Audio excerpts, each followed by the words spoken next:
बिस्मिल्लाहिर्रहमानिर्रहीम। अच्छा, मैं आपको बता दूं कि एक एफआईआर है 33 थाना सादकाबाद, इसमें सलार खान समेत 80 बंदे थे जिनकी जमानत हो चुकी है। अब सलार खान की तकरीबन 8 केसेस में जमानत हो चुकी है। एक मेन एफआईआर थी 33 थाना सादकाबाद, उसमें मेरिट पर जो है इनकी बेल हुई है। इसके अलावा सलार खान की एक बेल रह गई है थाना हिजरा में एफआईआर नंबर 212 में। इसकी जो है 33 में मेन में एफआईआर में मेरिट पे बेल हो चुकी है। इंशाल्लाह जो बाकी केसेस हैं उनमें भी अप्लाई करेंगे। इसमें मेन रोल जो था एहसन खितरान साहब और अजीजुल्लाह साहब जो डे 1 से साथ खड़े हैं, इनको क्रेडिट दिया। मैं राजा मतीन साहब का शुक्रगुजार हूँ, इन्होंने जो एफर्ट्स किए इस केस के अंदर, और मलिक फैसल साहब का, इनकी पूरी टीम का, इन्होंने डे 1 से ये केसेस सारे फॉलो किए।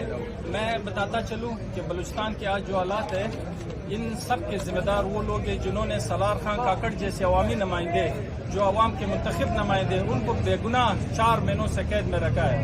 मैं उनको ये भी बताता चलूँ कि आप जो है वो खुदा के लिए बलूचिस्तान के हालात पर रहम करें, आप एक दूसरा बांग्लादेश ना बनने दें, और आप जो है वो इन अवामी नुमाइंदों को रिलीज कर दें ताकि ये जाए, आपके मुल्क के हालात ठीक करे, आपके सूबों के हालात ठीक करे। इंशाअल्लाह ताला जैसे आज 4 महीने बाद हक की बोल बाला हुई है और इंसाफ की जीत हुई है, इसी तरह इंशाअल्लाह ताला हमारे तमाम असरान समेत हमारे मुर्शिद इमरान खान साहब के इंशाअल्लाह ताला ये जल्द रिलीज होंगे और इस मुल्क के हकीकी नुमाइंदे होंगे, और ये फिर से इंशाअल्लाह ताला मुल्क को लीड करेंगे और दुनिया के कामयाब तरीन और इंशाअल्लाह ताला माइशत इंशाअल्लाह मजबूत होगी और तमाम इदारे ठीक करेंगे, फिर से पाकिस्तान उठेगा। जी समझ